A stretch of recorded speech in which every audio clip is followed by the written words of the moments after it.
দাদা প্রচন্ড ব্যস্ত দেখছি, পার্সেল হচ্ছে নাকি? দেখতে পাচ্ছি এসে থেকে দাদা কিন্তু প্রচন্ড ব্যস্ত রয়েছে পার্সেল করতে। আচ্ছা দাদা, এই যে পার্সেলটা হচ্ছে এটা 1000 ml এর কন্টেনারে থাকছে, তাই তো? আচ্ছা, সেই রানাদার বিখ্যাত এবং জনপ্রিয় ভেজ বিরিয়ানি দেখতে পাচ্ছ, একের পর এক কিন্তু দাদা অক্লান্ত পরিশ্রম করে পার্সেল করেই যাচ্ছে। হ্যাটস অফ ইউ দাদা। এই দাও। আচ্ছা, পার্সেল করলে কি কোনো অতিরিক্ত দাম থাকে দাদা?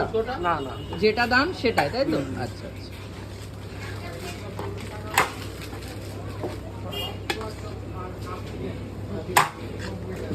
দেখতে পাচ্ছ সেই ভেজ বিরিয়ানি। গোলাপের পাপড়িও আমার মনে হয় দেওয়া হয় নাকি? হ্যাঁ আচ্ছা। গোলাপের পাপড়ি। আর